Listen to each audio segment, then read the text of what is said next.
Hi there, this is Meg Sharp, personal trainer and mother of two and recreational cyclist. Like many of you, I can't wait to get out on my bike. I'm going to head down towards the water and ride. But also, like many of you, I haven't been doing a ton of riding outside, so I do know that as I get outside, the rides are maybe going to be a little bit longer. I'm going to have to hold that static position for fairly long periods of time, which can be uncomfortable. I'd rather it not be. And I want my performance to feel comfortable and strong. I do like to generate loads of power once in a while. And I don't want to feel weak. I want to have a great time out there. So I want you to go through this fairly simple but really effective comprehensive warm-up with me.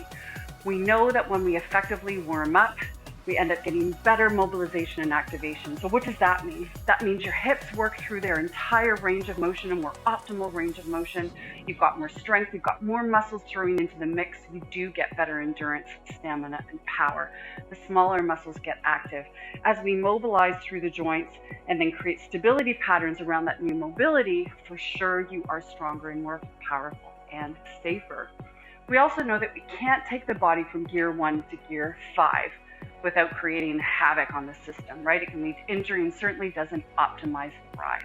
So we want to slowly start to warm up tissue, warm up the joints.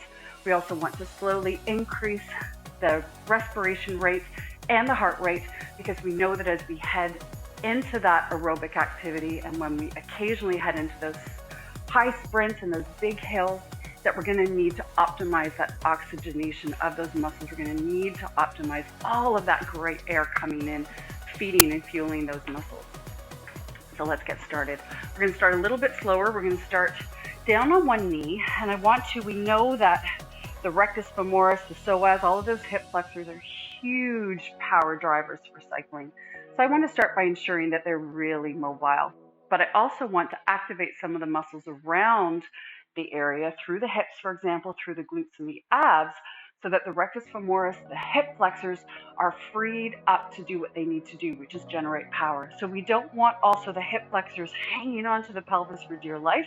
I want my glutes and my abs to create that anchor so that my thigh muscles can do what they're meant to do, pistons, power, right? Make sense?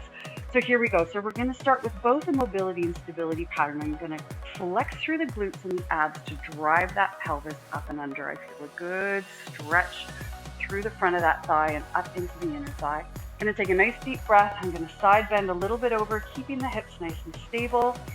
And then as I exhale, I'm going to stretch and reach over top of that knee and then come back. So I'm extending, reach and range of motion through the shoulder. Nice deep breath in. Stabilize through the hips, using the glutes and the abs, and come over that knee, reach, and trying to go just a little bit further every time. Now, you could do this 3 times. You could do this 5, 7, 9, 12. There's no perfect number. I want it to be realistic for you, right? So if it feels great to do 10 on each side and you've got the time to do that, terrific. If you're in a rush, I would rather you do 2 or 3 on each side than skip it all together. All right, so same thing on the other side. I was starting to feel really nice on that side, like things were opening up, waking up, and I'm getting out of that seated position that I've been in all morning. So again, I'm utilizing my glutes to drive the hips up and under, gentle tension through the abdominals as well. I've got some energy through this front foot to ensure that that knee is nice and stable. So I'm activating through the quads on this leg to keep that knee nice and stable so it's not caving in on me. Nice deep breath in, reaching back with that shoulder, because that's important too, right? I've been in a rounded position all day, and when I get onto that bike, as I sit and lean forward, I want my shoulders to sit down and back a little bit in this position so that my lats and my rhomboids are helping hold that torso nice and stable. From there, I'm going to move into a little bit of ankle mobilization. So really great for us to have more active dorsiflexion through the ankle. I'm also going to get a little bit more movement through my hip flexors here. I'm going to take a nice deep breath in, and then keeping that heel down and my toes nice and big on the mat, I'm going to lean forward, really lean into that shin and hold. for 5 seconds, back off, nice deep breath in, and come again and hold for 5, heel down, drive forward, 3, 2, 1. This is a fairly aggressive movement, and again, push that heel down, drive forward, 3, 2, 1. I'm going to do that 2 more times, trying to go just a little bit further if I can every time. And as I said, I'm getting a little bit of a stretch through that back leg, but really the emphasis, all of your energy and attention is on driving that heel down and driving into that shin. Whew, great. Feels good to stop. Let's try on this side again. So nice deep breath in, big toes on the ground, spread those toes out, heel down and lean into it. 3, 2, 1. Take a nice deep breath in. And again, drive forward, heel down, big toes, 3, 2, 1. And I'm going to go 3 more times. Hold, push into it, 3, 2, 1. Hello, rocket. And again, 2 more, heel down, big toes. And we'll go 1 more time. 3, 2, and 1. Terrific. Okay, now let's sit down on our sit bones and just work a little bit on some active internal rotation of the knee. So I'm just thinking about driving those knees in, shoulders stay down and back, nice and tall. Then after about 10 of these, so 5 on each side, I'm going to drop to one side. I'm going to rotate so you can see me a little bit better. So this can be called a figure 4 position or a 90-90 position. I'm going to square my shoulders, take a nice deep breath in, and bring my torso down over my knee. Now the more flexible you are, the more you may end up being a little more over the shin. Chest forward, feel a stretch through that piriformis and through the glutes. Yeah, we want to try and open up, mobilize through that glute muscle. They tend to be sometimes very tight and weak. Good, and so we're just going to do 1 more pass here, and then we'll flip and do the same thing on the other side. So definitely wanting to open up those hips so that those glutes can activate. Again, that glute does help with that full hip extension, and for sure it also helps with that stability. So again, if you're a little less mobile, you may be doing this over your knee. And then of course, as you start to open up, you may find that you can walk the hands and start to get where the chest is a little more over the shin. And again, looking for a stretch nice and deep into that piriformis, into those glute muscles as well. Yeah, here we go. And exhale. Take a nice deep breath in, and 1 more time. Okay, so now we're going to start to pick up the pace a little more. Now it starts to feel a little bit more like a workout.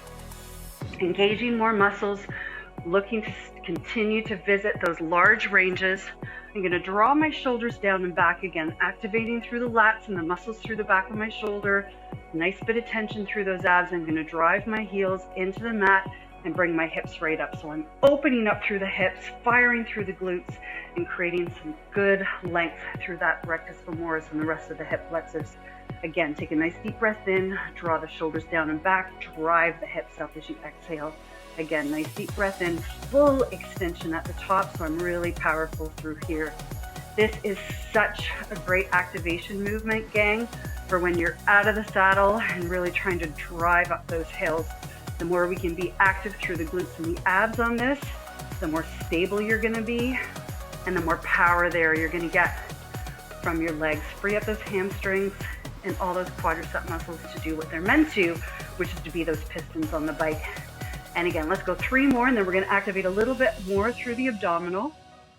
Again, the abs, super important as an anchor so that you can be powerful. Also really important to protect that low back. So we're in that forward hinged position where that low back can start to get tired and a little bit sore. So let's activate through those abs. So you can imagine I'm driving my knee up towards my chest, but I'm going to pause it and I'm going to hold a nice isometric contraction. I'm pressing back with my hands, open with the chest, and then with this leg, I'm going to piston down and bring it back up. But I'm focused on trying to use my abdominals to do that entire movement. So for some of you, you may find it easier to sort of flatten the back a little bit towards the mat, ensuring that you're keeping that pelvis nice and neutral, that you're not arching the back too much, and really calling on the muscles through that lower abdomen to do the work for you. Trying to keep those shoulders nice and open, and as the heel hits the ground, that's where you're really activating through those abs. And I'm working now. I'm starting to feel My heart rate go up, my breathing rate is starting to go up. I'm getting warmer. Those muscles are warming up. Okay, here we go, 10 on this side. So again, razor focused on the muscles through the lower abdominal. Those are working to change the direction of the heel. Open up through the chest, a little bit of activation through the serratus anterior, and definitely through my obliques and my abs. Tuck that tailbone under a little bit if you need to ensure that that low back isn't firing. Keep the breathing nice and even, nice and deep. And again, abs firing to bring that up. Keep going with that isometric pressure between the thigh and the hands. So much to think about. And let's go one last time. Great. Okay, bring yourself up. Let's work that hip hinge, stretching a little bit through the hamstrings and activating through those glutes. So my chest stays nice and open, big feet on the ground, drive the hips back, stretch through the hamstrings, and then push the feet into the ground and finish with strong activation through the glutes at the top. And then I'm going to lace my hands behind me. I'm going to draw my hands down, my shoulders down, and then extend the arms ever so slightly up as I come down. Opening up through the chest, activating through the backs of the shoulders, a little bit through the lats, a little bit through the triceps, again to give me a little more torso stability and control. And finish. Great. So that movement that we started with, that beautiful hip flexor stretch, let's bring that into a bit of a more dynamic movement. If this is more comfortable for you, you're going to come down, you're going to have your kitchen counter to hang on to, you're going to extend up with this arm, and you're going to rotate towards the camera, pardon me, the counter, and then come back. Pardon me, other way. So I'm actually going to rotate over this leg. So you're going to rotate towards the counter and back. If you do not need the counter, both arms up. Nice deep breath in. Exhale and rotate over that thigh. And then come back to the center. Keep dropping down. Rotate over. Good. We're going to do 3 more. Nice deep breath in. Nice and tall. Rotate over that leg. Good. We've got 2 more to go. Working balance, stability, activating through those legs. And 1 more time. Fantastic. Let's swap sides. So again, front knee bent. Counter would be here if you need it. Take a nice deep breath in. Drop the knee down, stretch, keeping the hips nice and stable. Rotate that torso. And again, we're just doing 5 on each side. Nice deep breath in, keep that knee down. And we've got 2 more to go. And let's go 1 more time. And bring yourself back up into a standing position. Last one. We're going to bring our feet to about pedal width apart, which typically is going to be right under your hips. We're going into a narrow squat. So just warming up, continuing to activate through the legs. But then what I'd like to do is add a knee drive to this. So as we come out of that squat, and as I start to extend the hips up and forward, I'm going to balance on one leg, drive the knee up towards my torso. Not torso down towards the knee, but knee up towards the torso. And then the same thing on the other side. So nice deep breath in, lift the leg. So full extension of those hips. Activate through the abs to lift that leg up towards the chest. Nice, steady and strong. Exhale as the leg lifts.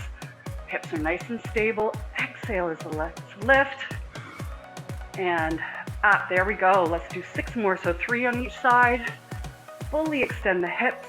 Flex through those abs. Flex through the glute to keep you nice and stable. 4 more, nice and tall. 4 and 3. Last 2 and last 1. Awesome. How do you feel? Okay, so that was about 12 minutes, give or take, and I did spend a little more time breaking stuff down. We did relatively long sets. You could probably knock that off in about 7 or 8 minutes. But again, really great, comprehensive, effective warm-up. It's going to make your ride more comfortable. It's going to ultimately make it more powerful. You're going to have more team players to come into the mix, more things to do their proper job so that you're safer, you're more effective, and you have a great time out there.